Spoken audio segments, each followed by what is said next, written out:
Hey, what's up, guys? I got Red on the podcast today. They are a community organizer within Ohio. They make really nice content around organizing the work that they do and how you can get involved. You want to introduce yourself? Hey guys, I'm Red. I'm Comrade Mick or Red on TikTok. I live in Southeast Ohio and I've been making content for like 5 years, and I've been organizing for probably around this will be my fourth year. I think out of all the out of all the content creators, you're like the least chronically online. Like you're the one who touches grass the most. Like I feel like there's people that touch grass even more than me, but I'm just good at being mindful that some things are just too chronically online to even interact with. yeah. Yeah, when you're on the online space, it becomes a headache after a while, I will say. I myself, like I've like been on Twitter or something and like after a tweet reading a tweet, I'm just like, I gotta go down to my local organization right now just to like reset. Just like Literally just, see somebody. just yeah, interact with the person in real life. Cause like yeah, a lot of these like theoretical small debates, they disappear the second you're in real life. Like they really do. One hu they they don't even exist usually, but just, the best part about being in organizing space in person versus on the internet. Yeah. Yeah, what do you think that is? I think it's like the points-based part of the internet, right? I don't I don't know, I feel like it's okay, so we have, a serious issue with individualism in the West, and I really feel like it's exemplified on the internet, the world revolves around you and that screen because it's just you and that screen, and so it's kinda hard to, step outside of ourselves. There's lots of resistance on the internet too to, doing literally anything, I've made posts like, "Meet your neighbor," and it'll be, an onslaught of comments like, "I hate my neighbor. My neighbor makes me feel unsafe. I can't stand that guy. Why would I ever be friends with him?" And I'm like, "Okay, it's a lost cause. I don't know what to say." Yeah. Yeah, also, people just take the worst interpretation of what you said. Like, I don't know, it's like yeah, always, always. Like, you'll say, like, "Go out and organize," and people will be like, "Well, what if I can't go out?" And it's like, well, if you can't go out, then, like, if you're disabled, then yes, obviously, you have to stay inside. But like what we meant was, but like they never get like what you meant. They always like get the worst interpretation. Like you're talking down to this person or that person. Yes. Yeah. No, 100%, and, that is also interesting to me because I am incredibly disabled, and so anytime people are like, "I can't do this because I'm disabled," and obviously there's levels to disability and, how easy it's gonna be to get into organizing space, but, it's kind of up to us as disabled people, especially when, the mask topic comes up. No able-bodied person is just gonna willingly put on a mask again. I don't know what to say other than you're gonna have to quite literally be in community with them and pressure them to do so. That's what we've had to do here, make masks mandatory, and then you shame people for not wearing masks, but we as disabled organizers have had to do that. Able-bodied organizers in this space, they do not care. And so we can't it's like our obligation. If we want it to get better for our community, we're gonna have to kind of forge the community. Yeah. Yeah.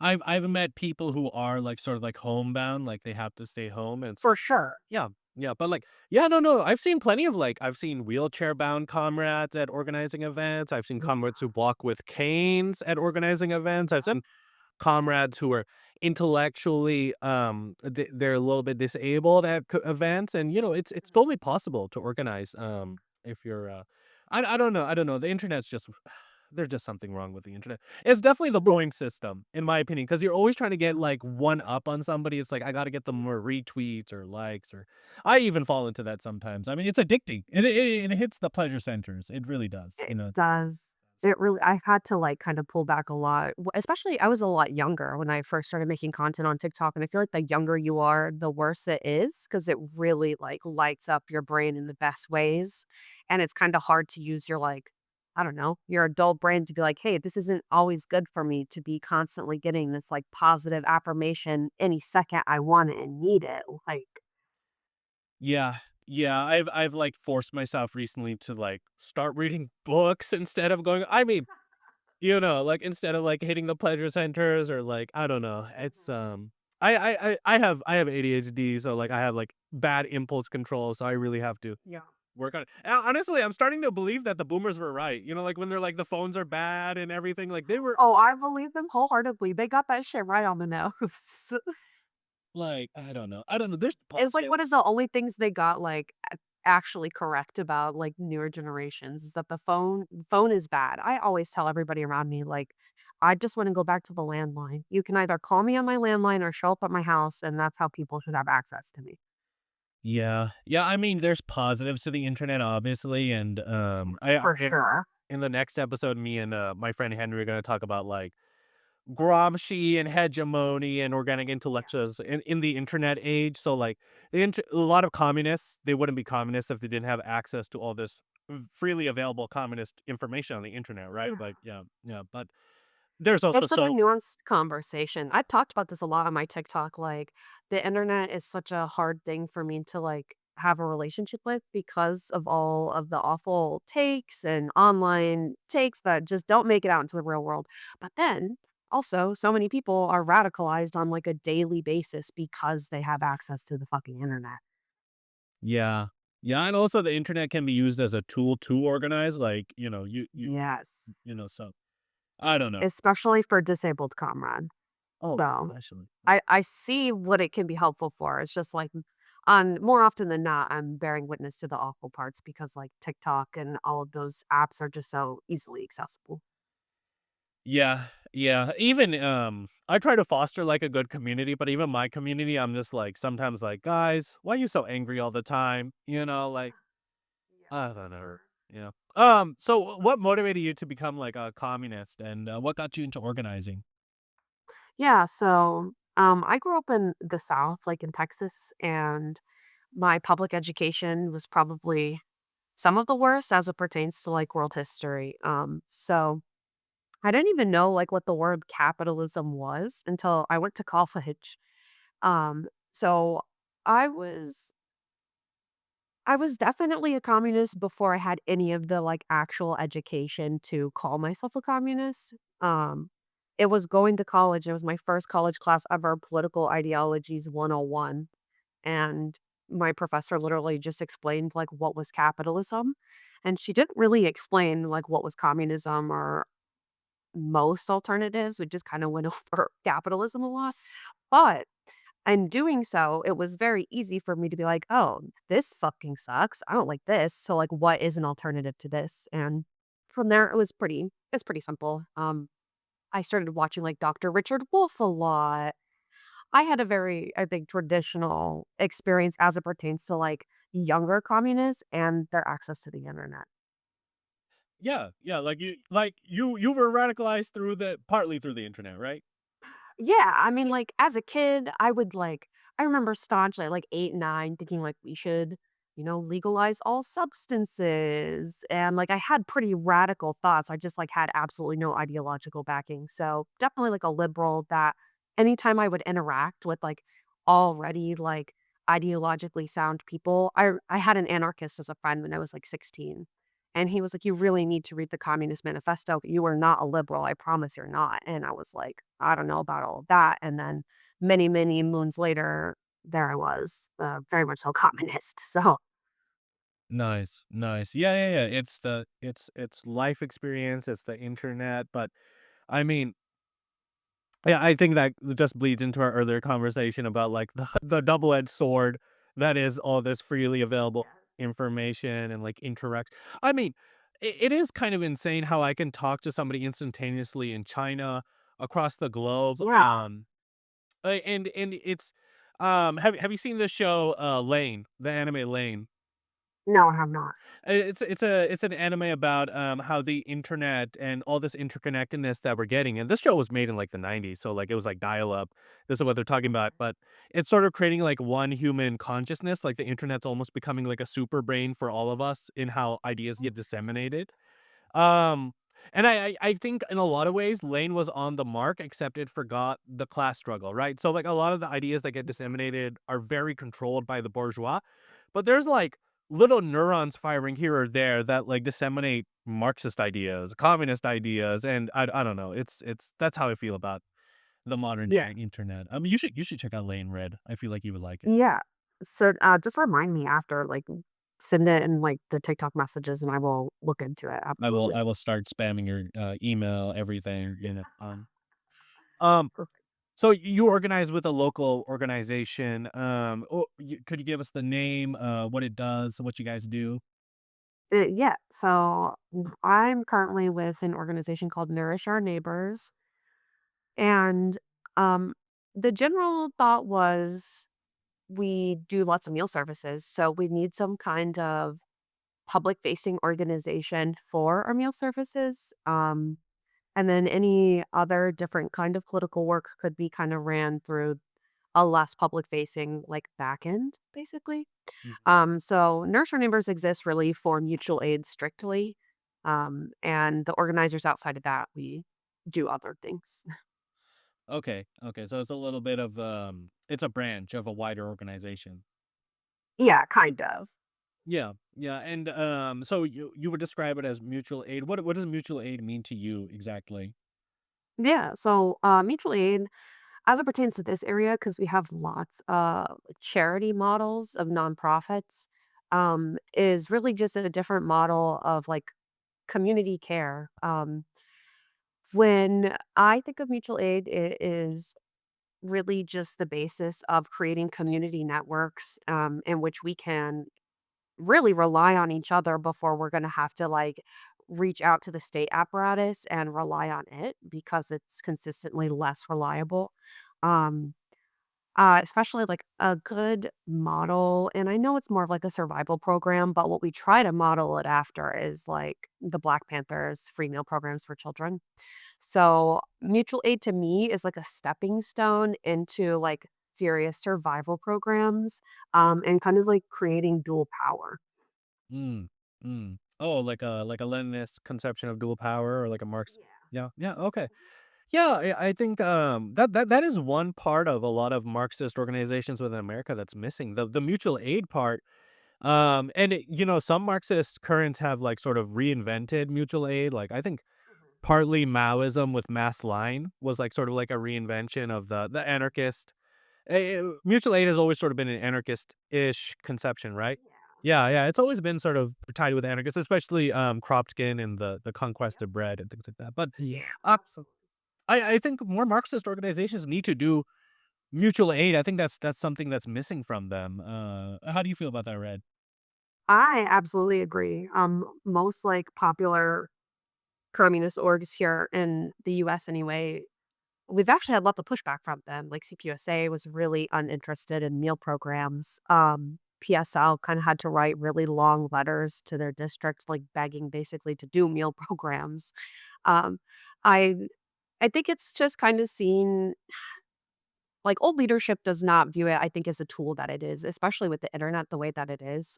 Like, people on the internet really like bearing witness to street outreach, and it makes them more likely to get involved in, like, literally any kind of organizing effort if it seems easy. And feeding the unhoused is it's quite honestly one of the easiest things you can do in terms of organizing if you're, like, already doing shit in the streets. So I think they do need to implement more mutual aid programs, and then also just for the people in the parties, like, the cadre members themselves need to be able to, like, rely on other party members if shit's going south for them, because that happened a lot when I was in CPUSA, like, we had members, facing homelessness and not being able to fix their cars, and, like, we it was kind of up to us as a club to, like, literally have kind of a mutual aid model that wasn't necessarily liked above us, so I really sorry, I'm just gonna keep on saying it, but I really do think that these orgs need to invest in some kinda mutual aid platform to some extent. Absolutely. A lot of these organizations, their focus mainly is on protest, and protesting is great. I mean, it has usefulness. I'm not arguing against that, but it is useful to a limited degree, and so is mutual aid. Mutual aid is these are all just tools that are limited to some extent, but they can all be used together for a really effective strategy. And a lot of these works just focus solely right now on protesting. Fred Hampton had this great quote, a lot of great quotes in his speeches, but he had a great quote where, like, he said, "We don't need to teach people about Marx or Engels or things like that. They learn to be communists through relying on us through their our free breakfast programs, like things like that." Um, that's how you win people over to become communists, when somebody's feeding you in your community, when, somebody's organizing, like, a tenants union and they're fighting for your, rights, to, when you're about to be evicted.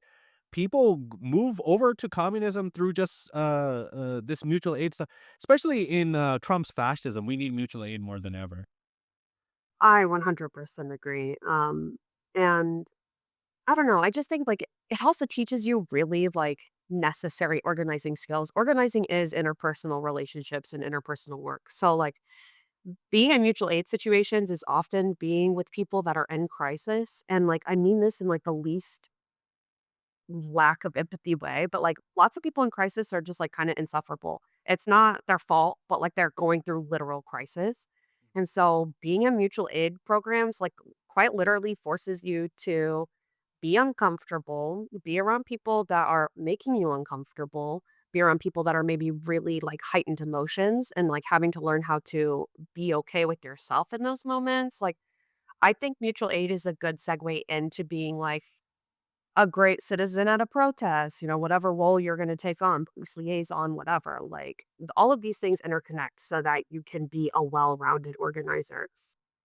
Absolutely, absolutely. I just don't understand why so many other organizations refuse to engage in mutual aid, especially as they're talking about, Trump taking away welfare, like, things like that. Like, we're protesting about Trump taking away Meals on Wheels, and we're not offering a Meals on Wheels. Like, I think that's a missed opportunity.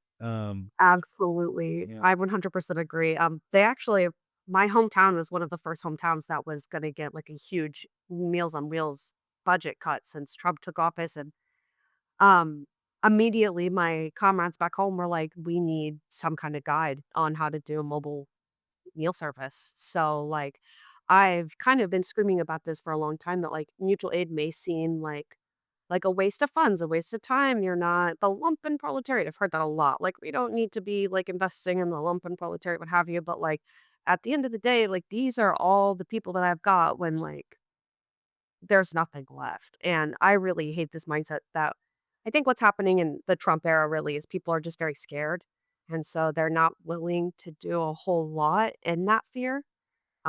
So like they have a lot of time to be very upset about Meals on Wheels being cut, but they don't really have the desire to put any work into seeing a community program replace the federal program or what have you.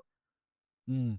Yeah. I don't understand it, but I'm not the head of these programs, or I'm not on the ground, and I'm sure there's like discussions happening within these groups that I'm not privy to. I'm an outsider, of course. Um, yeah, no, as Trump is, cutting, welfare programs, things like that, we need these more than ever, and especially, like, there's always this stereotype that, like, communism, socialism is, like, very white, but communities of color have relied on, mutual aid and created their own mutual aid for, like, decades now, and I think mutual aid programs would be great ways to just tap into these communities of color and get them to join our vanguards. Absolutely. No, I don't know. Um I don't know about why these organizations won't do mutual aid. Yeah, that's what I'm saying basically. Yeah, we've seen all across our country mutual aid programs sort of banned, right? Like feeding the Yeah. homeless laws have been banned. Groups like that have been banned. Is there something happening like that in Ohio? Yeah. So Dayton specifically, I don't know if there's any other, well, no, there's a few other cities in Ohio that are kind of going through the same thing. But we have a city ordinance 137.21 that prohibits sharing food, but a lot of other things than just food. And the central part of the city without a permit, the city ordinance is incredibly vague. So like I can't even really tell you like where central part of the city stops and ends. But literally everything. So like if you and I were downtown right now and I wanted to give you a granola bar, I did not get a permit from the city, so it was technically a fourth degree misdemeanor. That's crazy. So even like a private individual. Yeah. Uh, oh. That's crazy. So, it's so odd, that capitalism is, like, criminalizing even helping the homeless. Like, I don't know what these city councilors expect to happen. Um, Yeah. it's like they've created a problem through capitalism, and now we can't even, like, alleviate the problem a little. Homeless people are gonna exist regardless of whether we feed them or not. It just seems like they're trying to make them suffer. Yeah, 100%. And like hot meals are a really easy way to again avoid crisis. Like we were outside doing a meal service once and there was a man like right across the street from us and had like an old box cutter and he was like holding himself at knife point and the police came in droves and what have you and they were asking him why and he literally was like because I'm hungry and I'm tired. And, like, it's just something as simple as, like, not being able to eat that day and not knowing where you're gonna go to sleep that night is enough for people to, like, literally, like, threaten harming themselves. So it creates the travesty of the when people talk about, like, the eyesore of homelessness or whatever, largely, like, liberals and Republicans, I think that they misunderstand just, like, entirely that if you meet the basic needs, the eyesore will not be there. That is literally just a suffering human being. So Absolutely, like, just an inevitable result of the reserve army of labor, yeah. basically, so it's sad that instead of it's such an illogical system, capitalism. Instead of criminalizing capitalism or the capitalists for making everybody homeless and everything so expensive, they're criminalizing the existence of homeless people themselves. It almost falls into I mean, I know it's not a one-to-one, but, like, how whether or not you allow abortion or not, abortion's gonna happen. The same thing, like, whether or not you allow feeding of homeless people or not, homeless people are gonna exist. I mean, it's all that's gonna happen is just they end up in more unsafe situations. Absolutely, and, one of our close comrades was he lived in China for the last 20 years, and he's been back, for, like, maybe a few years now. On one of the last meal services that he had come to, he was like, "I just don't understand how there's so many homeless people here, like, I just don't get it." And I was like, "Well, how many, like, homeless people are in China?" And he was like, "I think in the whole 20 years I was there, I saw 2."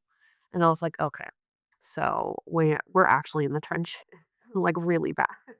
No, absolutely. America, especially I'm in California, and my area doesn't have as many homeless people, but America has just an insane amount compared to the rest of the world. Like even other capitalist countries. Like I don't think Western Europe has the amount of homeless people or unhoused people that we do. Like You don't it's think so?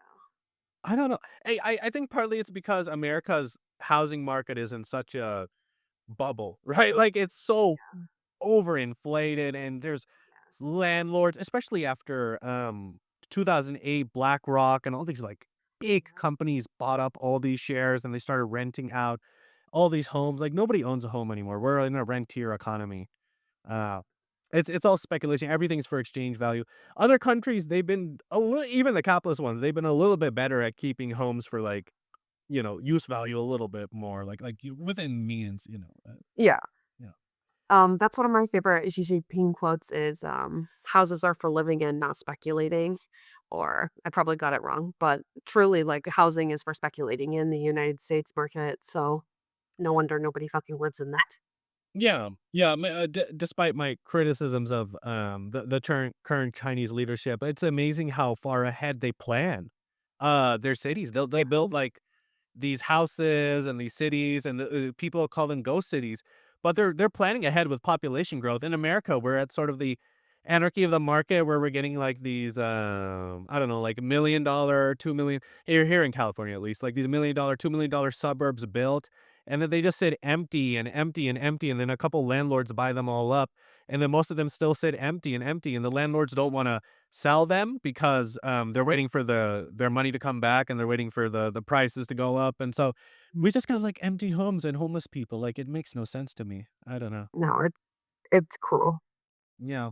Yeah, so you yourself have, gone to court, faced legal, battles, your organization for trying to feed the homeless. Can you describe some of your struggles and how it played out? Yeah, so, for us anyway, it started with lots of turmoil. The first time the police really showed up to one of our meal services, we had a volunteer detained actually.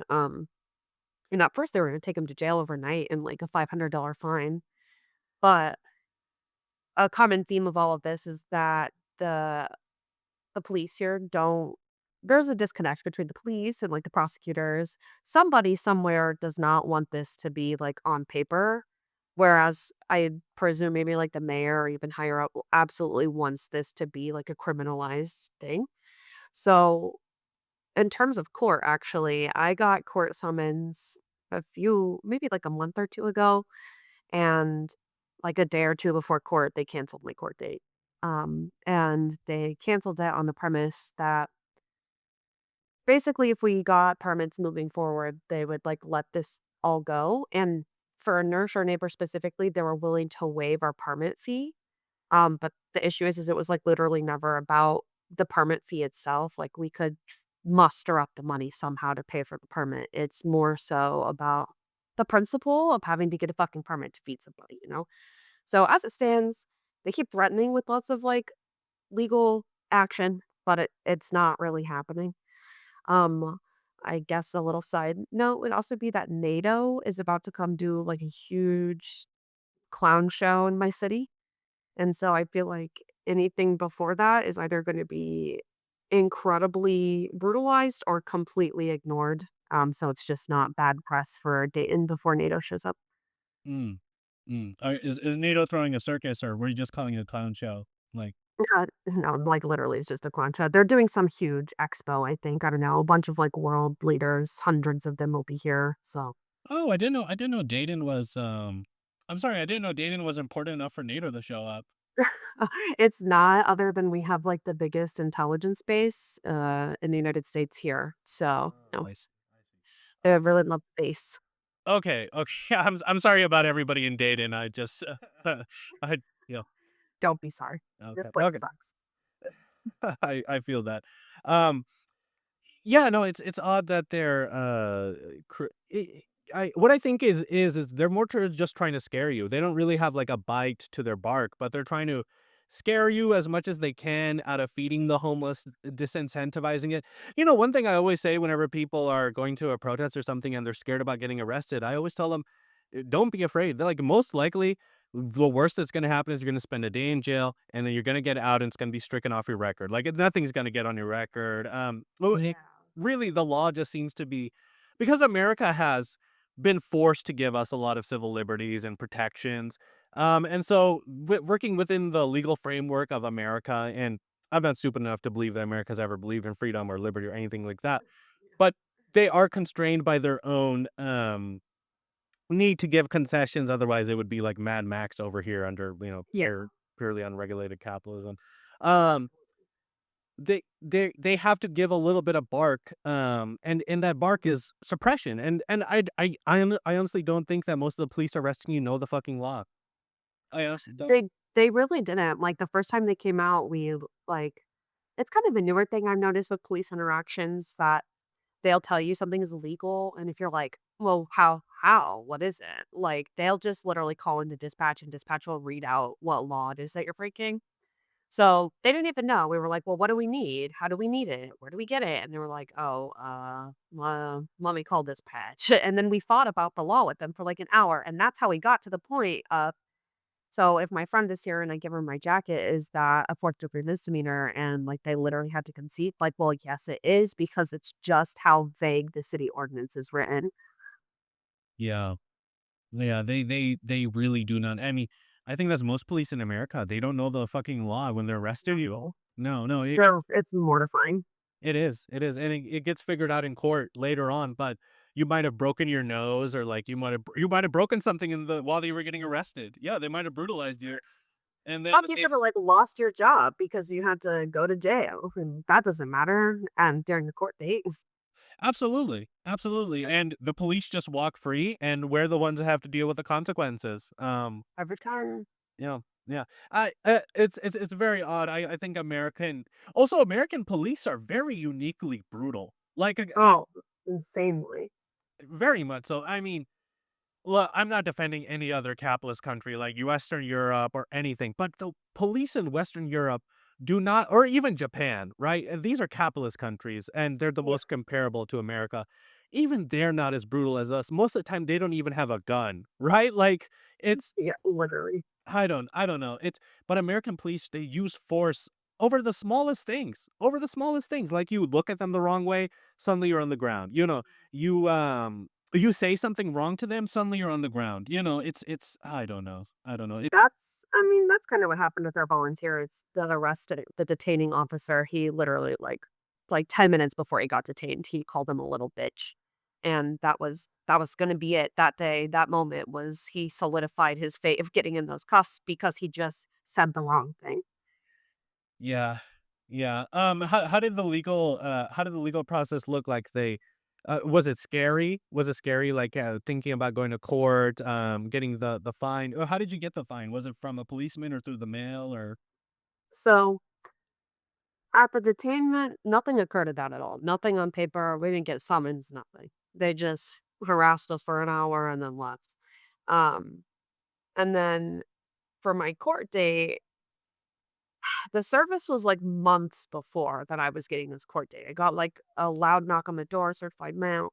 Um, I was not scared up until the point that my lawyer, who represents us like federally, not in the state of Ohio, she's not barred in Ohio, was like, you may have to represent yourself in court. And I was like, now what the fuck is this? Because that's a little scary. Not that I wouldn't know what to say, but like I don't know. I don't want to get locked away. Fourth degree misdemeanor here is a month in jail, which is very deeply unlikely. But like, what if I really said the wrong thing and then ended up in jail for a month because I didn't Mm. have a lawyer, right? So that was like the only thing that was really scary. and then they cancel it like a day before, right? Yeah. Like I still have like I don't think I'm ever gonna have a day in court until we get to the point where we're like in litigation because we're currently suing the city over the city ordinance. Okay. Okay. I know that the Supreme Court has upheld these city ordinances to crack down on the homeless. So it is kind of insane how, the legal system is slowly but surely turning against us. And, it was never on our side to begin with, but at least like there was a small, yeah. Worse. Yeah. Yeah, like a sliver.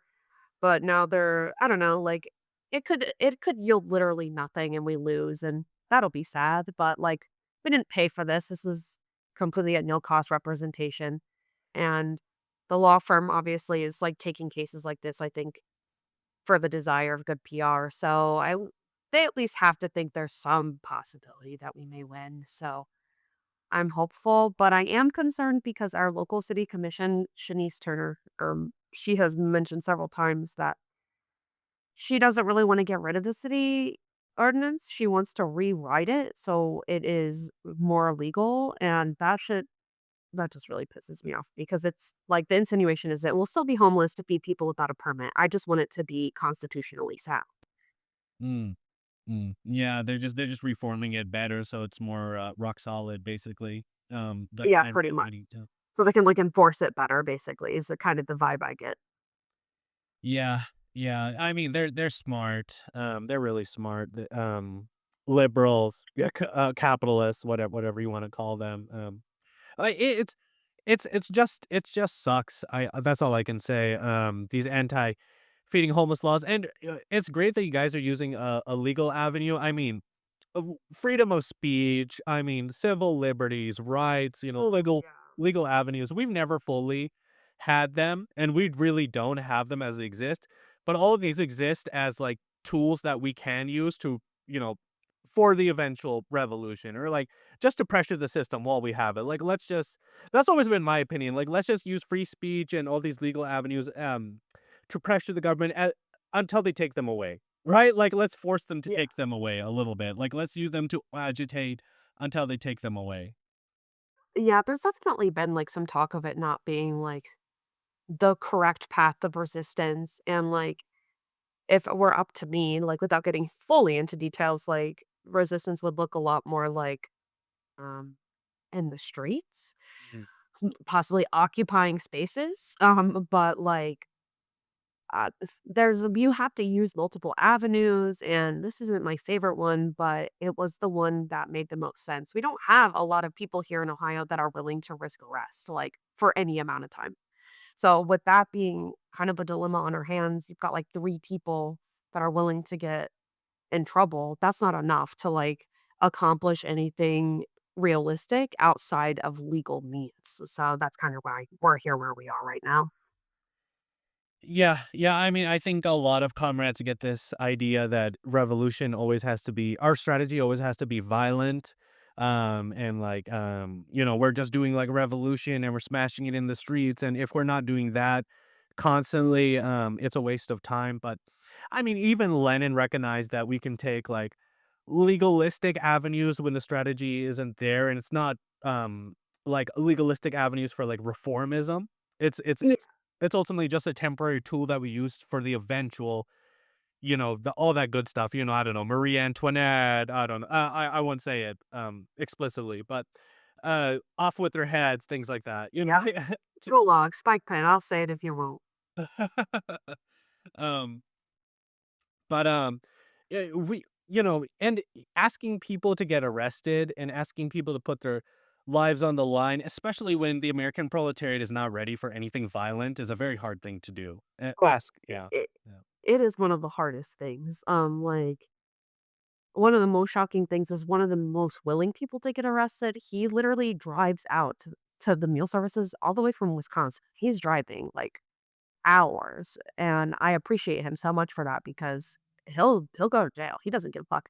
And we have a lot of people in our org, but, like, they have valid reasons. I'm not trying to say that, like, everybody just needs to stop and get arrested right now because that's also not usually a viable solution to getting what you want. But um there's a lot of people here that just, like, they have valid reasons, and then I think some of them are just genuinely, like, concerned. Some of them maybe don't wanna lose a Saturday. Like, there's a bunch of different reasons as to why not enough of us are willing to do that, and so it can't be the strategy. Like, as much as, like, have been in, let's say, anarchist space where we kinda, like, idealize that, it's like, great, awesome in theory, but, like, we actually have to look at, like, the numbers that we have right now and what people are willing to risk, and it is almost certainly usually not arrest. Yeah, yeah, and also we have to think about the arrest in the broader context of the like American proletariat. The American proletariat is not ready for anything violent or anything even that revolutionary. So if we were arrested during a revolutionary time when the American proletariat had a very revolutionary consciousness, everybody would know about that arrest. Everybody would be Yeah. talking about the arrest. The community would support you. We're not at a level where we can get community support when we get arrested. So it would literally just be being a mater for a cause, and nobody even knows about the cause or cares really. 100%. I mean, like, we're literally watching people get sent to ICE detention centers and, like, their families and lawyers don't even know where the fuck they are. Like, we are not at the point where you could even go to your, like, local level jail for a month and people remember for a whole month that you're stuck in that jail. Yeah, yeah, we need a mass basis, a mass popular basis before we even think about getting out of legalistic, staying within the law, and that sucks to say, and a lot of people are gonna misinterpret that as, "Oh, you're a reformist. Oh, you're a," but it's just a good announce you have to know when to, push ahead, and you have to know when to retreat in your strategies of revolution, and this is right now, we're in a little bit of a retreat, I think, in America. Um I just think also, like, a lots of liberals are making their way into, like, organizing space right now, and so that just inherently makes it a little unsafe to do anything that's not within the legal means. Like, Um, one of the things I do love about my anarchist comrades all over the US is like they will lone wolf some illegal ass shit that is like definitely for the greater good when it's all said and done. And I think not to give anybody advice on what to do. Do whatever you want all the time. Don't listen to me. But if you were ever going to do anything illegal, I think it would make less sense to do it like super like, with the intent of getting caught, that is not a good time in our society to, like, want to get caught in your illegalities. It never was, but, like, especially not right now. Yeah, yeah, a lot of people fetishize being a mater, but now's not the time. I don't think now's the time to be a mater, honestly. It's you have to stop fetishizing. A lot of people fetishize even losing. I feel like to some extent, like their idea of like a perfect revolution is like one where they're sort of like in jail and they lose, but like, man, we stood up for something, you know? And it's like, I think personally you would be a lot better off if you were smarter. And with your ideas, you were a little bit more careful with your activism and you spent like your life doing activism rather than like, I don't know, you get thrown in jail, you get the book handed to you, and nobody even knows in your community remembers you after 10 years because you didn't build a mass base, you know, like it's I hate Is that that. to me, that's where mutual aid comes in really. Like if you want people to be sympathetic for you, like you had to have done something for them in the past. Like that's just kind of how the world works. Like you have to be a good community member, a good neighbor, a good whatever. So if you ever end up in jail, there's enough people that actually care. Yeah. No, no, no, no, no, absolutely. I have seen organizations like Jewish Voice for Peace use Oh yeah. a little bit of illegal activity in very smart ways. Like they walked into Trump Towers. Wait, what's his building called? Is it Trump Towers? I think so. I don't know. It sounds like a Fortnite map or something. Trump It Towers. kind of does. Yeah. I don't know. They walked into Trump's fucking building in NYC, and they got arrested, and nobody got charged. Like nobody got charged in that. Like they were See, smart. I think of, like, stuff like that makes sense because there were a fuck ton of them, and, like, they obviously have a good community of, like, they can trust each other, they probably had bail funds figured out, like, seriously, really good offsite support too, like, I think if you have the right group and the right mindset as to how much you're gonna do in terms of breaking the law and what the penalty actually looks like, great idea, but if you can't get enough people on the same page, then, like, it's better to not do it, you know? Yeah, yeah. I mean, it all goes to adventurism versus like planning it out and having a goal, right? Like adventurism, you don't even have a goal. You're just doing it for the sake of doing it and like a sort of a little bit of attention and act of the deed. And like having a goal, you have a very set limit goal. Right now, like Jewish Voice for Peace activists have chained themselves to the ICE detention center that's holding Mohammed Khalil in Louisiana, and they're getting arrested for that, but they have a plan, right? You know, they know that at most they're going to get held in jail for a day. They have lawyers, they have community support. If you're Yeah. like one anarchist in I don't know, like Houston, and you throw a rock at the police station's windows, like that's that's a completely different thing than what they've done. And you know, I mean, I'm gonna applaud you for throwing the rock at the police station's window. Like I think that's great, buddy. But when you get arrested, it's not gonna it doesn't help out Or the cause. or anything. Yeah. No, it doesn't, and then, like, long term also, if you're gonna keep organizing for the rest of your life, you don't want, like, assault on police charges new like, when you're fresh to the game because like, police look down on that shit, and you don't wanna get caught again. You don't wanna keep getting in trouble, and if you're going to jail, you don't want to be more unsafe than you already are in jail. Like, COs are not gonna take kindly to communists or anarchists or whatever the fuck, like, so kinda important to just, like what you said about having a goal, I think is, like, one of the things that we like, the biggest missing piece in most organizing space I see is, like, what is the long-term goal? And what are the short-term goals and like in between that to get to the long-term goal? I feel like that's missing a lot.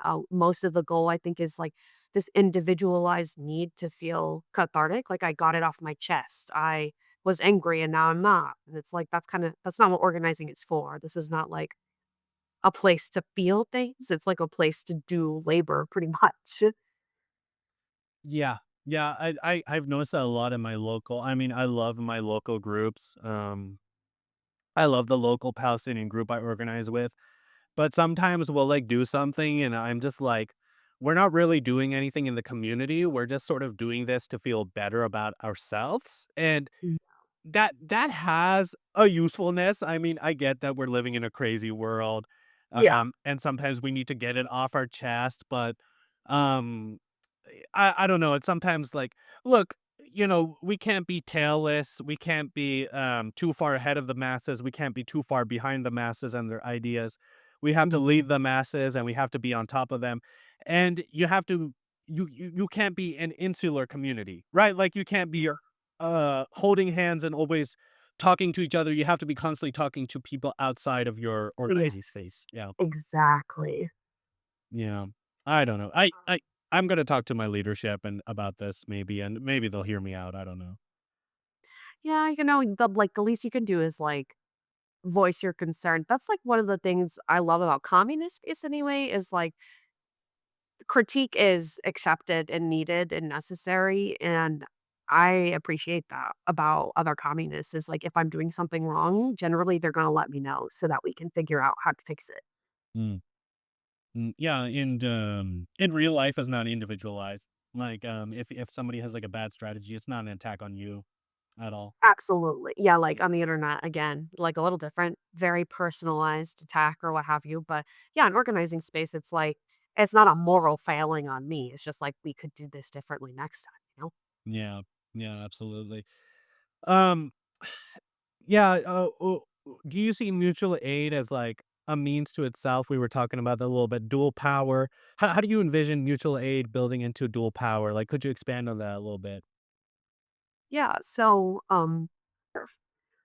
mutual aid, okay, so like in its current form, we have like mutual aid amongst the volunteers and organizers, which is not public because it would be weird for me to like, hey, I'm gonna go drop off cat litter at somebody's house today because that's what you do. Like, so right now, like we publicize lots of the helping the unhoused. The goal with that generally um is giving a fuck about the lumpen proletariat. So sympathy is garnered, but also so that we can like, I really hate this concept of some kind of violent bloody revolution breaking out, and all of a sudden we do not care about the most disenfranchised, which would largely be like disabled homeless people in our community.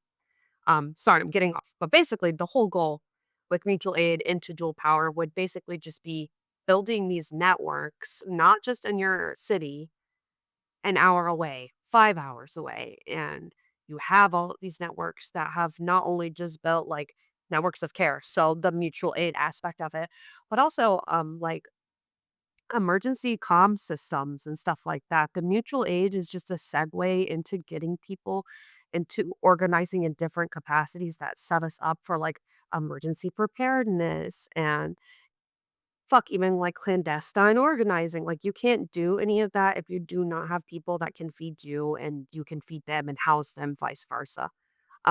Maybe it seems far-fetched because like organizing is so fragmented here, at least in Ohio. But I see in like other big cities, there's these orgs with, sometimes 50, 60, 100 people in them, and they can very quickly mobilize to like share resources as it pertains to like protesting. Hey, we need like a police liaison this week. We need 10. Do you have 10? Yeah, we have 10. You get what I'm saying? And so I don't see a lot of this like distribution of resources as it pertains to just basic necessities. And that to me is where the dual power really comes in. I very much so look up to the Panthers, if you could not tell. That's one of the things like we really try to model off after the Panthers in a lot of ways. And they were great at building dual power from their like survival programs. They were able to take over entire hospitals and literally feed like mass feedings. So hopefully that answered your question. Yeah, I did. Yeah, it did. Opposite of mass starvation, mass feedings. Dawning through toddlers. Yeah, yeah. I just found that term funny, mass feedings. Anyways, no, no, no, that's great. Especially like we are right now headed into a recession. Um, Shit's not looking good. All our welfare is getting cut. The Trump spending bill passed. Social Security is getting gutted. I think even not just lumpen proles, like homeless people, people on the edges of society, like sex workers, things like that. Not only do they need mutual aid more than ever now, but even retirees need mutual aid more than ever now. Like Yes. poorer people, like low wage workers need mutual aid more than ever now. People who are like working for contracts or like I don't know, like semi employed instead of just completely unemployed, they need mutual aid more than ever now. Like it's getting to a point where the government's not going to take care of us and we need to take care of each other to survive. And that also gives us a system to build off for other things. Like if we want to do a strike, if we want to do a general strike in a city, we need a way to make sure that people are still getting fed while nobody's working, right? Like we Exactly. we need a way to make sure. Nobody's getting evicted while we're not all working, and so, yeah, this is where mutual aid pretty much comes in. 100%. That's like kind of like to me, mutual aid is the basis of like you can start really small. And if you get a good enough network up, like really the sky's the fucking limit at that point. Like even with our little group, one of our comrades right now, she's got chickens, she's doing a garden, she's trying to get enough eggs so that she can give out eggs to us for free or barter. She's trying to give me, sourdough starter kits, like things that don't just benefit me, but if I can make enough sourdough bread, like you've got to believe everybody in my neighborhood is going to have free bread that week. Like it's just important because with these little connections, now I've got people that, they want to go to the shooting range and train with weapons and like they want to go to a stop the bleed training now. Oh, they didn't know what Narcan was really before. Now they want to get Narcan trained. Like it just helps people get tapped in ways that they didn't really think were possible previously because mutual aid is more so like it's kind of like having friends in a really revolutionary capacity. And so just again, it really makes it easier to step into other organizing space. Yeah, and in the West, we are lacking in I mean, there's such a strong culture of mutual aid in, communities of color all over the world, right? In Mexico, in Asia and India, like in especially the poorer communities, people look out for each other because they have to in order to survive. Yeah. Obviously. In America and in the West, especially, we've had community stripped from us, especially with like car centric culture and we really don't have the community we had in the 50s and the 60s, everybody's sort of individualized, we don't know our neighbors, we don't know anybody in our community really outside of, like, maybe, like, a small handful of friends, and our family, Yeah. and it's kinda sad, and mutual aid is a way to bring that back and really just tap into self-survival. I mean, one thing I saw recently was that in, was it Harlem? I believe it was Harlem, like, whenever somebody was about to be evicted, they would throw rent The red parties. parties. Yeah, rent parties, Mhm. yeah, and those have stopped, and part of it was, like, just the alienation of neoliberalism, like, neoliberalism started to alienate these people, they became strangers to each other, but if, oh, you wanna explain what those rentier parties were, Red? I feel like you know them better than me. Yeah, so we actually recently tried to do a rent party. Unfortunately, we could not. Rent is not what it was back when rent parties were like successful. But basically, the gist of it was traditionally, you're supposed to do a rent party before you get your eviction notice. So, like, you lost your job, your kid is sick, whatever. You're not going to be able to pay your rent for this month or maybe even the next. You get your neighborhood together. So, it's like almost like a block party, but there is a goal. And the goal is quite literally you pay like a door fee. So, back then, door fee was like usually around $5. So, then you pay for a plate of food, and that's going to be like $5. And then maybe you like buy a beverage from said people hosting the rent party, and all of this money is then pulled into said tenant being able to pay their rent. And it was super common and just a really easy way to ensure like the people in your neighborhood didn't get moved out. Yeah, yeah, it's such a smart strategy, and obviously, I think it's a little bit harder now to do, not only because of how disconnected we are, but because rent is so much more expensive now than it was back then. But yeah, yeah, but we should bring things like that back. Absolutely. I mean, these are just ways to keep the community a community, and it starts people the gears rolling. Like it's very sad right now, but within the West, like I think in the 2008 economic recession, within Europe, the groups that were feeding dock workers in Greece, for example, I believe it was Greece was one of those countries. They were fascists. It was fascist groups like that were feeding um workers that were laid off, and it should be communists feeding them, it shouldn't be these like white supremacist opportunists who are like only feeding white workers and like the telling the migrants to go fuck off. And also, I think one thing we've lost in organizing is that like you said with the block party, like you got a plate of food. The rent party is a little bit like a block party. Organizing should be fun, right? Like Yes. you should go there and you should have like a good ass time. You should be Yes. chilling. Especially when people have like, have you seen the Proles Pod? Episode. Have you listened to the Proles Pod episode where they're interviewing a sociologist that worked in Hong Kong? I have listened to Pearl's Blood, but I've not listened to that episode, no. Okay, so in that episode, he's working with these maids, right? The sociologist was studying these maids who lived in Hong Kong and they were migrant workers, right? So they worked for very rich families and they're working 6 out of 7 days a week. So they only have 1 day off. And they have these unions and the sociologist was asking the leader of the maids union how do you get people to take their 1 day off of work go to organize?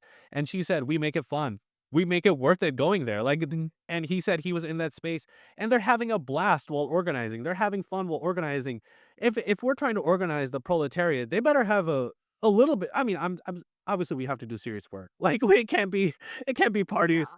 Yeah. It can't Oh, be for like sure. we can't be drinking and smoking weed and I don't know, doing stupid ass shit, but it's gotta be worth it to take your 2 days off of work from your miserable job rather than sitting in bed all day. It's gotta be an event worth coming to, at least a little bit, at least a little bit. Oh, absolutely. That's kinda like I don't know, I wouldn't say I try to be a character, but, like, I show up to organizing space with, like, the intent of being a fun camp counselor because you have to bring like the energy you want to see cultivated in that space. A lot of people show up to organizing space super awkward, uncomfortable. They don't know what to do. They don't know what to say. A lot of us are also super neurodivergent, which just makes the social interactions like a little bit more painful to get through. So I don't know. I just tried to be like the face of you don't have to be embarrassed literally ever, but because we are all just people and it's gonna feel uncomfortable sometimes, but the goal is to make it fun and happy and exciting because a lot of organizing can be very stressful and daunting and kind of miserable. Not to make it sound like never do it, but, like, it's just a lot of hard work, and the payoff can be very minimal. So, the payoff needs to be some kind of social incentive of you are creating a community. Yeah, and it helps having, comrades that sort of I mean, like, when you're working out, nobody wants to work out, but when you have a buddy that's working out with you and motivating you to go work out, you work out a lot more, and it's a similar thing. It's a similar thing, like, Absolutely. organizing is like exercising or flexing your muscles, and okay, yeah, yeah, it is, and it's like brushing your teeth. Like nobody really enjoys brushing your teeth. I mean, I'm sure there are people, but you have to, and it's the same thing. It's about like building a good habit, and building a good habit is always easier when you have a good a network supporting you than like going it alone. Especially, like, I found that, when I was, like, in athletics in high school, like, having a buddy who would run with me would help me so much more, and even in organizing spaces right now, like, I go for my friends sometimes, like, Yeah, that 100%. That's a big thing for me, like, there's a lot of events like, fuck, I don't live in certain cities, we're super, like, redlined here, so there's a different city every, like, 2 minutes, but I will, like, intentionally go out of my way to, like, go with comrades to other city commissions or other city forums, not because I really care, but because it incentivizes them to go, and we're building a relationship. Yeah. Yeah, I mean, it's just having a friend. I mean, all communists have had friends that motivated them. Marx had Engels, Castro had Che Guevara. You gotta find your Che Guevara or, Engels or, Major entrepreneur. yeah, obviously. Absolutely. You need your lavender marriage. You need your Molotov or your Stalin, or you need I don't know what other famous communist couple there is. I don't know. Have you seen that, letter? It's from Mark Stengels, and he's like, "Dear Frederick, are you mad at me?" And then that's the letter. No, no, I haven't. I haven't. Oh my god. That is my favorite one because it's so just current modern day code. It's like, It's very clean. "Hey, best friend, are you mad at me right now? Like, please let me know." And he had to write a whole letter. Sorry, too much for me. I love Marx and Engels' little possibly gay lore. I love it too. I love it too. They absolutely exploit each other's bodies. I'm convinced of it. Just a little bit. Just Just a little bit. Yeah, yeah. Um, no, no, no. You need a buddy. You need a buddy. Communists can. I mean, that's communism. There's nothing individual about it. You need a community. Yeah, yeah. The idea that you can go it alone every time I'm going to an organizing event, I always call my friend, and she's always available. We go, it's you got to go with somebody. That's just all I'm saying. Like, yeah, yeah. Um, But, what are some ways you would suggest some new time organizers? What are some tips to look out for, pitfalls that a lot of people fall into, for anybody who's starting to get into organizing? Hmm. I would say one of the biggest things I've noticed is people have lots of ideas, and I would say most of the time they're great ideas. Like if you have an idea, it's probably actually a decent one, and you should go through with it. But it's kind of like up to you to put in the effort to get it done. So, like we do meal services and in CPUSA, we had lots of people like, well, I want to do this instead. I want to do this, or let's add this on. And all of my efforts going to meal service, you're going to have to like be willing to put yourself in a little bit of a leadership position. Um, I'd also say like staying principled. So recognizing like how you're spending your time and where better you could spend it. And the other thing I would say is even though organizing is supposed to be fun, organizing will be uncomfortable. There are going to be people that you don't like in organizing space. And the best thing you can do for yourself and your comrades is like consistently remind yourself that this is not supposed to be an individualized experience. It is not just about you. And if you are uncomfortable, that is okay. Like being uncomfortable is not the worst thing that could ever happen to us. So growth kind of comes when you are not comfortable. And also, the last thing I would add is you have to talk to strangers. You're going to have to talk to random people. And as uncomfortable as that may be, again, being uncomfortable is literally not the worst thing that's going to happen to you in this lifetime. So, just tell yourself it'll be over soon and do the work. I don't maybe that sounds really apathetic, but, like, that's kind of your only option sometimes is, "Oh, I don't wanna do this," but there's literally no other option, so let me do it. You have to take the bitter medicine sometimes. Absolutely. Absolutely. I believe that. I mean, and it's not all bad, but there is a little bit of bitter medicine that you have to take if you want to change the world. I mean, nobody said that changing the world is easy. Um, and there's ways to make it easier. I speaking of that, like spending your time wisely, I've always believed, and back me up or don't, like you can disagree with this, but I've always Yeah. believed that communists should read those like those crazy like self-help books like Atomic Habits or something like that, but use it for like overthrowing capitalism. Like how do you feel about that? Like, like building up good habits, like increasing your productivity, but using that in an organizing space rather than, I don't know, doom scrolling all day at home or using it to make yourself rich or like a finance bro. I don't. Yeah. I actually, like I think I could see that working really well for people that struggle with that. For me, I don't know, something about Michael Parenti's speeches make me feel like, "What the fuck am I doing with my life?" Like, I have got to lock in. So, I wouldn't need that, but I definitely could see, like, the pipeline of being able to use those self-help books to, like, analyze them in order to help yourself. I do that with, like, shitty reality TV shows on maybe that's an unhinged, but, like, you can really take any kind of piece of literature or media and, like, analyze it in a way that helps you in an anti-capitalist capacity. So, I'm actually all for it. Read the Jordan Peterson self-help book. I wouldn't say Jordan Peterson, but yeah, yeah. I'm just kidding, but, you know, That would be yeah, yeah. I think if you read that, you would be doing the opposite of communism or something. I don't. immediately, like, falling down the alt-right pipeline. Yeah. Red pilled after page 1. Yeah, you would become the counter protester, or something. Um, no, no, no. I think the Michael Parenti speeches, especially when have you heard the one where he's talking about his stand at the White House against Marcos, the dictator, the Filipino dictator Marcos? Oh, fuck no, I haven't heard that one. I feel like I've heard every Parenti speech ever, but not that one. So he's talking about how he was standing up to the Filipino dictator. I believe it's like Duterte Marcos. I forget his first name, but he was in America, and it's just Michael Parenti and like 12 nuns, right? It's like a small Christian group of Filipinos who have just like posters holding up of the people who he's disappeared, the Marcos regime, Oh, and It's awkward. Michael Prendy saying it's awkward. He doesn't really feel like he's doing anything. And then a couple of years later, the Marcos regime falls, and he just feels so vindicated. Even Oh, yeah. that he put up this like small little resistance against Marcos. Like it accumulated over time. Like every single little pebble made that like snowball effect, and then the Marcos regime fell. I mean, it's things like that. Like even if we're losing in the moment, like we get a little small victory eventually, and those small victories really do help. They really do help. Oh, You know. they absolutely do. Just tiny victories even look like little tiny orgs. Like they morale is of utmost importance in any kind of organizing space, and small victories boost morale a lot. So, especially when it feels like you're constantly losing. Yeah.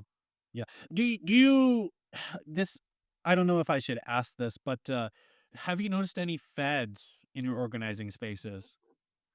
No, I don't think we do anything like, okay, I don't want any volunteer organizer to hear this and think I'm like diminishing our work, but I don't think we do anything revolutionary enough to have federal agents curious as to what we're doing. I think unfortunately for Southeast Ohio, the work we do is possibly so like timid that all the field offices for like feds here care about is the insurmountable amount of Nazi groups that we have in this area. So Okay, so you're chilling. You're chilling. Yeah, I've heard people warn about feds in organizing spaces. I haven't seen any of them in any of ours. I think like what's the only time you actually get to them is once you're like Black Panther level, you know. okay, that's what I was about to say is like, be careful, feds. Like, I think what we actually need to be careful of is fed jacketing because that happens a whole lot. And I think people just are a little myopic when it comes to the fact that, like, you have a cop in your brain, dude. Like we all do. You internalize the Western propaganda that you are fed every single day. And so people will do federal agents' jobs for free. Like it's not on purpose. It's just their flaws under the current state. So no, unless you're doing some like really serious shit, I don't really think you have to be too worried about federal agents. Yeah, we're not at the level where they need to crack down on us yet. No. Our job is to build our organizations to a level where the government is scared, though. I mean, that is ultimately our goal, and then That's like my goal before I like if the FBI isn't interested in me before I die, I did something wrong is kind of what I say. So absolutely, I need to be on a list somewhere. yes, put me on the list. There needs to be like a document or two that gets released like 30 years after my death. That like The it- D-class document about how no, because they could do us dirty like they did Stalin and his D-class document where it's like, he's not a dictator. He's like the coach of a football team. Like, oh God, how mortifying. He was looking so cool. And then y'all release that. Just embarrassing. I don't want to be in a D-class document. They'll probably just say stupid shit. um like they'll like describe you in a way that you don't want to be described, basically. Yeah, like they did that to Marx too. And his D-class documents, they're like, all he does is sit around and cry and drink all day. And it's like, oh God, like don't spy on he if that's what you're going to release to the public. Yeah, no, that's true. I mean, if they I unfortunately, if they released my doc, it would be a lot of doom scrolling. It would be a lot of doom scrolling, unfortunately. Yeah, I feel like they'd say I cry a lot. Trial, yeah. Yeah. I don't need them. I don't need anybody to know that. Listen Here I to a am lot of sad visiting music, publicly. like Oh, yeah, my Spotify playlist, maybe they could put that in D-class document. oh my god. I generally do think that the government is on my radar. Like if you are a content creator, they are a little bit on your radar, but Oh, okay. Okay, so do you think maybe I'm naive and being like, "Nah, there's no feds." I think they are, like, watching us, like, if you are a communist content creator, that, like, probably flags something, but they don't wanna Yeah. do anything until you're first of all, you got, like, a big following, and second of all, you're actually doing something for the movement or some kind of movement. I know that some YouTubers, like Second Thought, have had feds show up at their door, and he was, like, 500,000 subscribers at the time, something like that, and they just came to his door and they were like, "We wanna ask you questions." I think, like, for, like, us smaller content creators, there's one federal agent that has, like, wrote our names down somewhere, but that's about it. Like, they Okay, yeah. yeah, I think that's fair. I think a lot of people just say stupid shit on the internet and then get shocked when the FBI shows up to their house, like, you cannot threaten to, like, blow up government buildings and not expect the FBI to, like, pop up to bother you for a little bit. Yeah. Yeah. I also think we underestimate how incompetent the CIA and FBI and all these organizations are. Like they're not run as tightly as they are in the movies. Like not even. Oh, Yeah. not at all. One of my, like, favorite historical accounts is just the fucked up shit the CIA used to do internally because they just had so much money and so little, like, correct oversight that, like, they were spiking their own coffee with MDMA and, like, jumping out of CIA buildings and putting microphones into cats to make cats spy for the bourgeoisie. Like, the CIA has always been unhinged, like, frat boy vibes with just unlimited money. Yeah. Yeah. And federal agents do not have the discipline I feel like we often give them in the movies. Like if I there's FBI agents that have accidentally like had their guns go off in public while they were like dancing, or like I don't know. There's like videos online right now, like of like people going to casinos where there are some CIA bases and like asking the people what they do for their jobs, and they're just drunk and shit, and they got like a whiskey glass in their hands. It's like, I work for the CIA, and this is what I do, and this is what the government I helped overthrow yesterday. Just like You would not believe it, but that's actually super common here because I live next to a base. So a lot of people be like, I'm in the CIA and just crazy shit like that. And it's like, oh my God, get me out of here. I feel like if you wanted to do reconnaissance, though, like you could have a comrade go to a bar and just like ask near the base, on a Friday night or something, just record some things they said, and I don't know, it would give the movement some information about what they're doing. I don't know. Definitely. Um, That's a I don't stupid think that idea. till I think like in a public setting, that's a really stupid idea, like talking about it here. But I actually don't think that reconnaissance is an awful idea. I think that there's probably a lot of like communists and anarchists and shit like active duty currently because I mean, look at Aaron Bushnell. He was Skillbridge, so he was doing like intel work, and he was also an organizer. It's definitely a thing. Yeah, yeah. I mean, people like Aaron Bushnell, he revealed to us that and we still haven't gotten the full details yet, but he revealed to us that the army is a lot more involved in the genocide in Gaza than we've been led to believe. The U.S. Army. So, um, I definitely think that the U.S. Army has been feeding them intel, certainly about like movements here, movements there.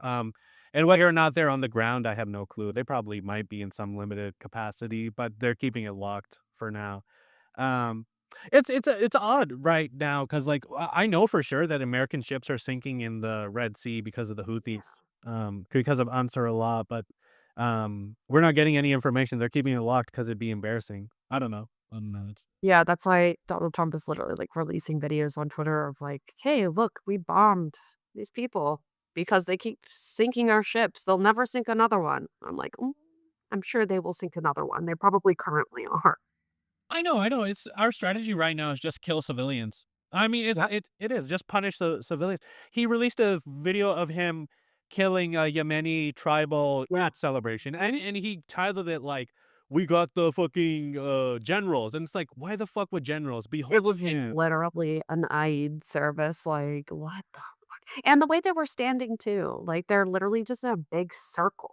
Why What do would you a mean, military generals? general circle be standing around out in the open in the middle of the Like, yeah, what the fuck? holding hands in a circle. No, you just like showed us you bombing civilians. But I think that's Yeah. How America thinks. It's like if we and Israel, like if we kill enough civilians, the support for these organizations like Hamas or Ansar Allah will diminish, and then they can be overthrown. But and the more we kill, the more of a military victory we get. But that's not how Mhm. wars work. I don't know. That's Not at all. I also think that like it's dual pronged. It serves the purpose of, genocide, but it also serves the purpose of we already had lots of Westerners that were too afraid to resist, but now that they've seen like this is what our government is willing to send arms for, they're also even more afraid to resist because we know indefinite, like 100%, our military is 100% fine with the like mass slaughtering of civilians. Yeah, yeah. There was a lot of talk about on April 5th. There was this discourse going around that, and I swear to God, it was either it was fat jacketing. That CIA didn't even have to do anything about that discourse. We are our own cops. You're absolutely right. there's this discourse going on that Trump is going this is a planned protest by Trump to implement in martial law. And so if you're a person of color or from a marginalized community, do not go out on April 5th to protest against the Trump administration. Sit at home. And so like a lot of people are saying like I'm going to sit at home. And the people who are saying I'm going to stay at home were never standing up first of all. Like I don't, Yeah, for you know. sure. But it's it was like a fear tactic that was the CIA in our own heads. You know, like, the Americans got scared that we're gonna get, like, shot en masse or something like that if we go out protest, it was just disincentivizing us from actually doing any direct action. In my community, the April 5th protests were a sort of a nothing they were odd, they were sort of a nothing burger. It was a instead of, it being organized by Answer Coalition or PSL or whatever, it was organized by, like, Hands Off, and Hands Off is pro-NATO, so they were, like, pro-NATO signs, and I Yeah, it was there was one here, it was very liberal, like, just lot the liberal signage and stuff. I didn't go, but I saw it on the news after. yeah, yeah, yeah, I drove by, I saw a pro-NATO sign, and I said, "Yeah, I'm going home." You know, like, I just it's just like, I'm not dealing with that, but even I admire even them protesting was better than the people sitting at home. Like I gotta say that. Like even if it's liberal, even if it's even it was better than the people who are saying I'm gonna sit at home and I'm not gonna do anything and I don't know. Absolutely. Yeah. I mean, it's always still better to, like, go outside and do anything than to do what we consistently do, which is, like, doom scroll and profess why we'll never leave our houses ever again. So, Yeah. Yeah. One of the oddest online discourses I find is the exercising discourse. oh, The communists have to first of all, I don't understand why communists have to work out. Like, look, staying in shape and being healthy, that's great for you as an individual. But how does that help our movement? Like working out, like genuinely. I don't know. Oh, like Lenin loved working out. That's great. That helped out Lenin. That didn't help out the Bolsheviks. That didn't help out the communists. You know, yeah.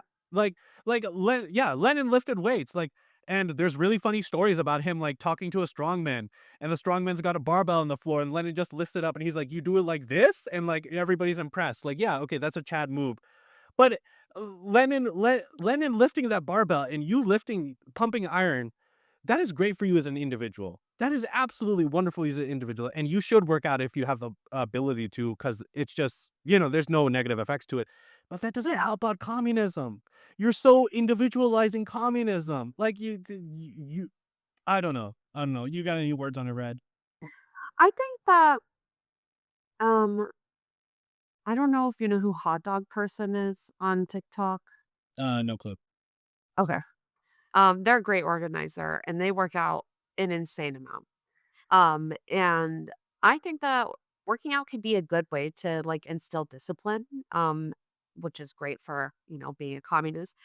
But I think it kind of is bore out of this concept that we're going to have some like boots on the ground, bloody, violent revolution, which I don't. I don't even really care to comment on. But what I will say is that war has changed so much that like it's very unlikely that you're going to be running away from anything. It's going to be like drone strikes and AI dogs with huge guns attached to them. Like running and needing to like physical stamina is going to be kind of the least of your worries. So even if we're preparing for some like inevitable violent revolution, right? Like I don't think that it necessarily helps that much. I mean, like look at Palestinians right now. Like most of them are literally starving to death and still actively fighting. So I think it's just kinda, like, overplayed a little. I mean, the thing is, like, the only time I can think of when working out was productive to revolution was, Castro's farm in Mexico. So like right before the revolution, Castro got all the revolutionaries, Che Guevara, whatever, like all the men that they were going to send over to Cuba to do the revolution. And they would work out, yeah, in order to prepare themselves for guerrilla warfare. But they specifically did training for guerrilla warfare, right? Like Exactly. they they would they would go to the gym, but like they would go to the gym, they would run and hike up hills, but it was all with a idea of training yourself to be fighting in the forest of Cuba, in the rural areas of Cuba. When most people talk about like work out for communism, you're just going to Planet Fitness and like you you got like what like 30-pound barbells. Like, how does that help you hold a gun? Like, if you want to do this training, like go to join your local socialist rifle association. Like that's if you want to do that training for revolution, join your local gun socialist org. You Yeah. know? And like also like if you're in that shit, you probably have kit. You probably have Kevlar and all that. Like, it makes more sense to go put all that stuff on a hot day and hike and build up your resistance in terms of resilience of like being able to wear big clothing or whatever and walk for miles in it without having a heat stroke or getting heat exhaustion. So, yes, correct. Like working out at the gym, just, working on your glutes, your hams, like, it's definitely more aesthetic than anything, and I think we kinda lie. I also think that eating disorders are super prevalent in gym culture, especially for men, um, so it's just not talked about a lot, so I think a lot of these gym bros just have really unhealthy relationships with food. They may even have, like, exercise bulimia, and this is speaking as somebody who has struggled with an eating disorder. I just see lots of the symptoms of eating disorder culture amongst men that are like, never stop working out because it's good for the proletariat. And when we do get into a revolutionary crisis, you're not going to be able to get whey protein. You know, like You're really not. And like your lats are gonna kind of like probably fall a little. Your calves probably won't be as big, but like you're not gonna have time to like body check 100 times a day and make sure that you look strong enough or whatever. Like yeah, not gonna we're yeah, gonna be surviving off of flour and rice, and I don't know, literally. berries yeah. Yeah. But yeah, yeah, and also I think your example of the Palestinians is excellent. Like a lot of the fighters are starved. They're like, I believe, Sinwar, you know, they when they did his autopsy, Exactly. he He had had eaten 2 for no, 3 days. 2 yeah, 2 or 3 days, he had literally nothing and he had a fucking stick. He's fighting with a stick and no food in his stomach. So this whole, like, you need to be nothing but fucking meat and, the solitariat. It's like, I don't know, like, resistance fighters all the time for always. Like, the IRA, hello, like, they also were not under good conditions either. But what did they do? They used guns. Like, you use weapons. You don't just, like, fight with your bare fists to the death, like, that's not gonna happen. Yeah, yeah, yeah. Guns are also a great equalizer. Che Guevara had a dad bod towards the end of his life. He was still able to fight. It wasn't that big of a dad bod, but he was saying he was getting fat towards the end of his life, and he still went out there and did a guerrilla campaign just fine. I don't know. Hey, I It's think that's fair. Well, honestly, like, you how your body looks is not also a testament to how healthy you are either, so Oh yeah, absolutely, absolutely. I don't know. I mean, I enjoy the leftist lifting accounts. I mean, I think they're funny. And sharing lifting tips is great. From like a leftist framework, I think a lot of men do fall into like sort of like a alt-right pipeline accidentally by like watching working out videos. Cause like, absolutely. I think it has a place, honestly, like, leftist workout content does have a place of trying to catch the young gym bros that are gonna fall down an alt-right pipeline by consuming that content. So I think it has a place in the modern day of the internet, but, like, I don't know, how good does it really do? Like, I think it's a little helpful, but I don't think every single man in communist space needs to be like, "And now everybody must work out." it's just individualizing the revolution. I feel like we're just so individual sometimes. Absolutely. Yeah. Yeah. But it is insane. I mean, I'll search like a video on like how to do proper form on something. And immediately afterwards, like the next video will be like, like should women have rights? Like the content. It's so interconnected. It's so Really interconnected. is. Yeah. Yeah. Especially for like I see middle school boys like who want to because middle school boys are usually scrawny and they have like those, I don't know, like body issues and they start falling into the workout culture and Yep. workout culture in America, it has like a direct connection. It goes hand in hand with the alt-right. I don't know why. I Does. genuinely don't know. I don't know. I think it's part of that self-hatred or something like that. I don't know. I Self-hatred. think it has, like, direct correlation to football too. Like, if you don't have, like, a football body, at least in the South anyway, like, little boys that were, like, too small to play football or just didn't have an interest in them, like, they were not wanted by their fathers. So, It's just like all I think lots of Bell Hooks talks about this a lot. I really love Bell Hooks and that she's great, was great, I don't know she's passed, analyzing like patriarchy and misogyny and how victimized men are under these systems, even though they perpetuate them. And communist men, anti-capitalist men are not absolved from suffering from patriarchy and misogyny and again perpetuating said things. Yeah, yeah, absolutely. You have to. I have always said it 100 times. Like you have to deconstruct yourself as a human being when you're becoming a communist. Yeah, and there's a lot of things you just absorbed from the superstructure, just from like patriarchy, sexism, racism, and everybody's flawed. Everybody's flawed, basically. Absolutely. I mean, one of my favorite things, like individually as a communist, is kind of what you said. You have to like restructure your entire being, and for me, it's like you kind of get to grow into who you were actually supposed to be instead of who you were propagated into being. Under capitalism. Yeah, I think Yeah, it's a beautiful. exactly. I think that's a beautiful way to put it. Um, well, what are the biggest issues you notice in your community, while you're doing organizing? Like, what have you picked up on that people in, this side of Ohio need?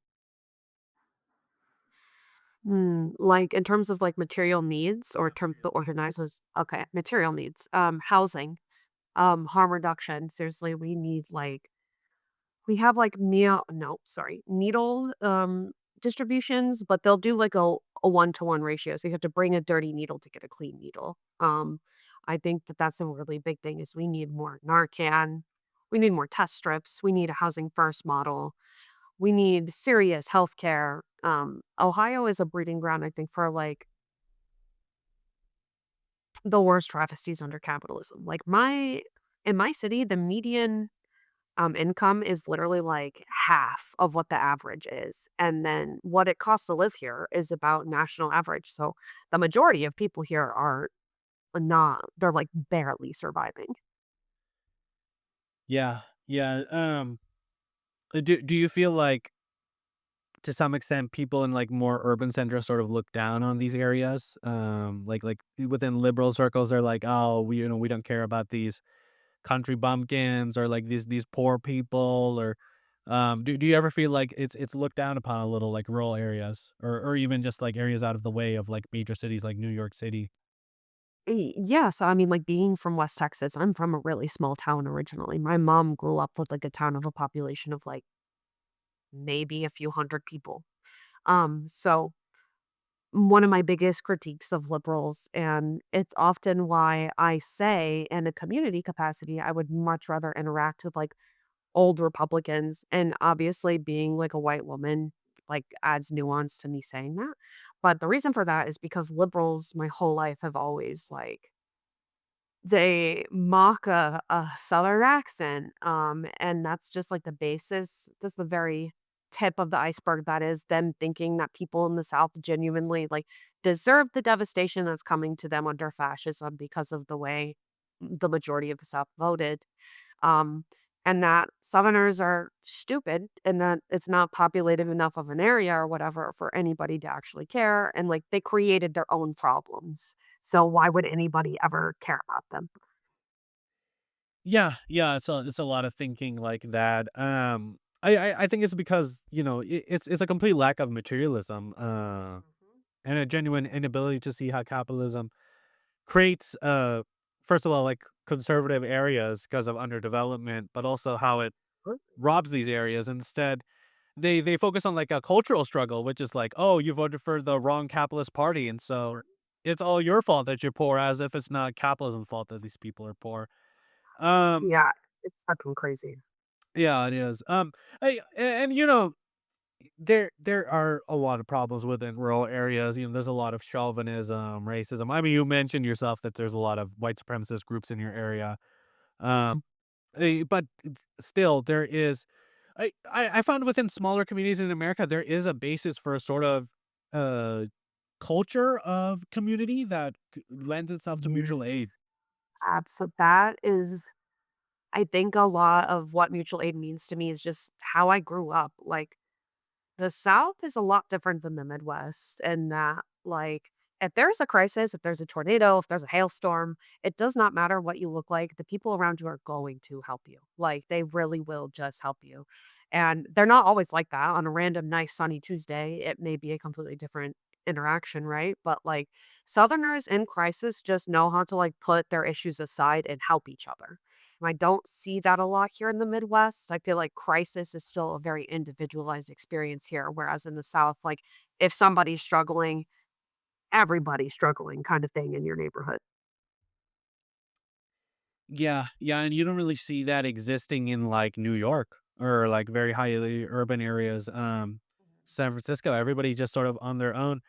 There's no, community, and it's weird 'cause, people within these rural areas, and I've never been to the South personally, but I've lived in rural areas my whole life, in California. People in these rural areas, they'll be, like, the nicest people on earth, and when it comes time for crisis, they'll do, community work, non-discrimination non-discriminatory in a non-discriminatory way, but they also hold the most backwards views possible. Like, it's like Yes, it's fucked. it's like it'll literally be like a guy with a Confederate flag in his truck, his pickup truck, handing out food to a black person, like, during a time of No, crisis. literally. That's why, like, when we talk about human nature, like, I have seen human nature in crisis, and it is literally just helping whoever needs help. And all this extra, like, ass backwards thoughts and stuff, like, it's propaganda. Like, most of these people don't actually feel this way. They don't talk to anybody else because liberals in rural areas are like, well, I don't want to hang out with Trumpers. And it's like so fair and valid. But if you ever expect them to like they're already living a pretty, like, morally virtuous life aside from the fact that they voted fucking ridiculously, like, they care about their neighbors and they show that through their actions, they're super involved in their church, which is feeding the homeless, doing clothing drives, whatever, like, n now is a prime opportunity to, like, meet them socially and kinda change their politics, like, I don't know. I say it all the time, but I really do mean it that like it's easier for me to like meet Republicans in the South where they're at ideologically and do work with them than it is with liberals. Yeah, yeah, and when I've said that, I think, a lot of people have given me backlash, like, "Oh my god, these people are horrible in their views. These people are blah, blah, blah, blah, blah."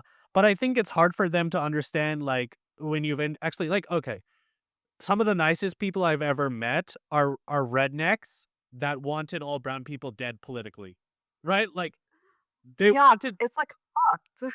they wanted all brown people dead politically, but on a personal level, when you're talking to them, they're the sweetest person on earth. They're the sweetest person on earth. It's Yeah. Yeah. And it's like there's a disconnect in these rural communities between what they believe politically and what they act like personally, right? Like on a ground level. Like and it's that ideological divide. You were talking about, yeah, these people are the most I mean, Americans are the most propagandized people on earth, and even liberals are the propagandized. They just don't act like they're in a cult or they're, yeah. yeah, absolutely. That's like Republicans oftentimes are like too unaware to even know they're in a cult, and liberals are like constantly trying to profess that they're not in a cult. So there's like two sides to the same coin to some extent. And again, I do want to make it very clear. Like, again, I am a white femme presenting person and I'm from the South. I can easily like slip into my Southern accent and be the like nice little Southern girl that fits into these spaces. So it's easy for me to be like, I'd rather work with Republicans, but that's because I just have and my nuanced experience have had an easier time working with Republicans when I've had to. Yeah, I mean, the thing is, okay, and there are so many liberals. I mean, I've had this conversation with people before, and because I've said like, "Oh my god, I find it easier to convert conservatives," and a lot of people have said like, "Well, didn't a lot of people you knew were like liberals, and they converted to leftism?" And that's true. That's true. That the thing is, if you are, there are so many people that are liberals that truly do believe in justice, and those people are never liberals for long. Like Correct. they the s- Correct. over time, but there are also so many people who are liberals, and they are liberals because they are liberals. Like you understand what I'm saying? Like they don't give I know exactly what you're saying. Like they choose to be a liberal. They have all the education and they choose it this way. And that's the type of liberal I'm saying is like It's just unbearable to work with. Just like it can't be done. Absolutely, absolutely. Like somebody who was a Hillary Clinton supporter who truly cared about justice and women's rights and people of color's rights, they very quickly became not a Hillary Clinton supporter. They very quickly realized, oh, Obama's wrong. Well, maybe social democracy. Oh, social democracy wrong. Oh, maybe this Kropotkin guy. Oh, maybe Kropotkin doesn't have all the answers. Oh, maybe this Marx guy, this Lenin guy, this whatever, Stalin, Mao, whatever, Ho Chi Minh. Um, but then there's just somebody who's like, I love Hillary Clinton, and everybody who doesn't like Hillary Clinton is a fucking idiot, and I hate you, and, or like Kamala. I don't even know why I brought up Hillary Clinton. Like, I should have said Kamala because it's been a while since Hillary That's Clinton. really where, yeah, that's It's like, it's like she may be doing a genocide, but you're fucking stupid, and I'm gonna stay with her. And it's like you're choosing to be a liberal, and I would much rather talk to a redneck right now. Like, y- 100%. yeah. Yeah, it's just it's almost like an intellectual because the conservative okay, Marx and Engels described the first creations of class society, like it being the division between urban and rural, right? Because like urban centers start accumulating stuff from rural centers, and so that's like the beginnings of class society. It's almost like liberals have that elitism of that urban class society stratification. Like because liberals typically are in urban centers and conservatives are in rural centers. I think that's like a little bit of the social basis of it. I don't know. I agree. Yeah. Actually, I do agree with that. Just like, I mean, yeah, your worldly conditions are absolutely gonna change that. And I don't know. That's just my issue with liberals generally. Is they're very unwilling to like get outside of their political group that exists, the people that think like them. And it's just like it will never be better if you don't go outside those groups and, you know, try and work with them. That's again why I love the Black Panther so much. Fred Hampton and the Rainbow Coalition, like that was ingenious. Like the Rainbow Coalition was ingenious. And every day I think about how much we would benefit from a Rainbow Coalition. Yeah, they had that one organization, the Rainbow Coalition.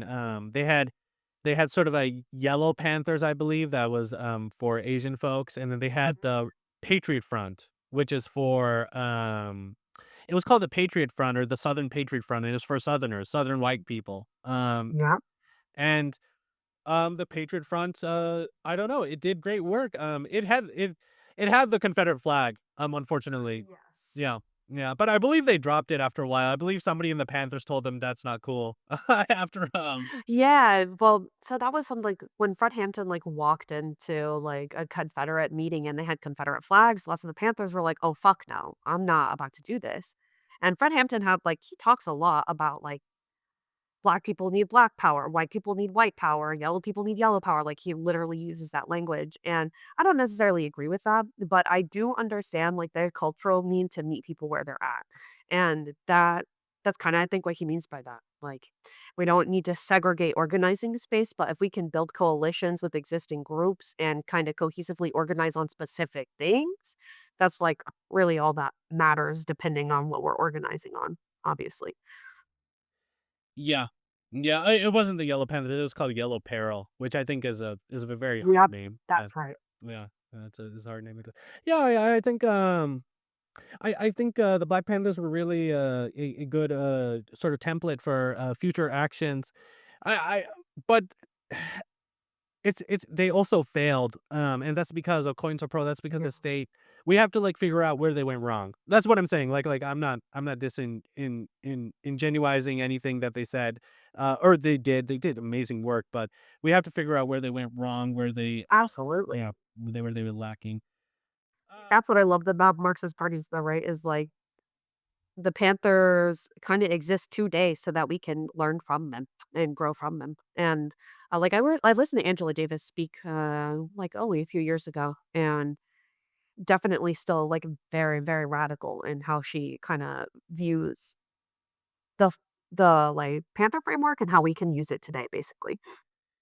Yeah, yeah, yeah. I mean, it's a very good framework for America specifically. It's so the Panthers were like I feel like Marxism and Marxist Leninism. They've always said that how specifically it will manifest is different to a country's conditions. I feel like given America, Agree with that so much. given America's multiculturalism, like and all the divisions we have in the American working class. Because I said recently, and I stand by it, that America, if you were in the ruling class, you couldn't create a better country than America, right? Because we have Yep. so many divisions in the working class where like you can sort of pull a string here, pull a string there, and like they'll fight each other instead of us. And those divisions are race based, right? So white Mhm. supremacy. But then even within communities of color, there's like Asian versus black, brown versus Asian, brown versus black, Mexican versus and uh, patriarchy, straight, Yep. um, and the Black Panthers, they recognize that the American working class isn't as united as, say, let's say, the French working class, where it's a lot easier for the French working class to organize They're all immediately. French. Yeah, they're all French. I mean, Like, they all kinda grew up in the exact same conditions, really, like, so it's not too far-fetched for them to be able to, like, really hone in with each other, and they don't have a lot of, like I don't know, I don't really love to say, like, identity politics, but that's kinda what we fight over here a lot, right, is identity politics that doesn't exist in other countries where, like, generally, they're all French or generally they're all Canadian or what have you, right? Like, we are a melting pot, which I don't think necessarily benefits us very well in organizing capacity because it's so easy to sow division. yeah, yeah, and no, I think multiculturalism is like one of the beautiful aspects of America, like obviously, Yes. but also it's so easy for the CIA or COINTELPRO to get in here immediately and like sow division, right? And Absolutely. yeah. Yeah, and I think that's a lot harder to do in countries that are more homogeneous in population, and so, the Black Panthers gave us a really good framework for, like, with their Rainbow Coalition to close the gaps and contradictions within the American proletariat and give us one standing army. Like, that was such a having Yellow Peril and the Black Panthers and the Patriots, Young Patriots, I mean, that was such a great way to uh create one organization that and then like we need right now we need like for like gay and trans and everything because that's a big struggle right now and a big division within the working Mhm. class. I've seen organizations do it the other way though, like I'm not gonna mention names because they're trolls and I don't want to legitimize them, but they've sort of said like, oh, we need to forget about indigenous workers and gay workers and these workers, and we need to only focus on the true working class. And like by true working class, they never really say it, but it's the white working class. Yeah.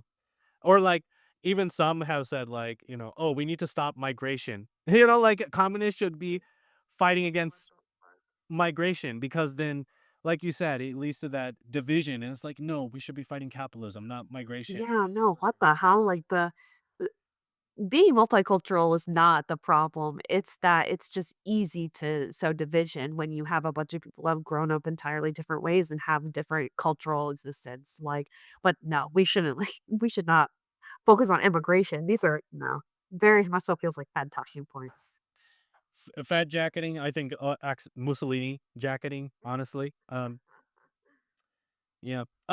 Red, this has been a fun conversation. We're getting up on the we're 1 hour 40-minute mark. Do you have any final words to say and where can people best find you? Um, I am easiest to find on TikTok. I don't know my ad. I think it's Comrade MCK. And other than that, I'm easiest to find on Instagram through our org's Instagram, which would be Nourish Our Neighbors DYT. And I think really all I have to add is Free Palestine. Free Palestine, absolutely. If somebody wants to help out your organization, how can they best help out? Um, we're usually pretty well funded, like with grassroots funding, but I always post on TikTok asking for donations just to get food out to the streets. More recently, we've been having lots of issues with housing crisis. So I've been having to ask for mutual aid requests just to keep people in their houses so they can keep organizing. So just looking out for mutual aid requests that I post on TikTok and interacting with those mutual aid requests is of utmost help. Okay, okay, sounds good, and I'll include a couple of the links, your Instagram and TikTok and everything. And then if you could send me your organization's Instagram, I'd appreciate it, so I can include Yeah, I will. distortion. Yeah, and yeah, you have a good one, Red. Thank you.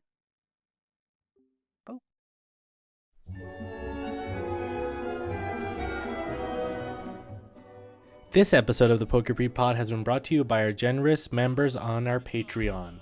If you'd like to become one of them, go to patreon.com/thepokepreetpod. Thank you.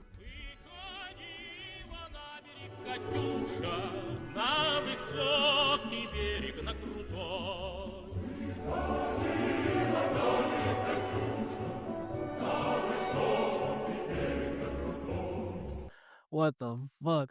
Glory to Stalin, I barely made it. And a special shout out to our Marshal of the Soviet Union member, Mateus T. If you'd also like a shout out, please consider subscribing to our Patreon, where you can also get episodes up to a month early. Thank you.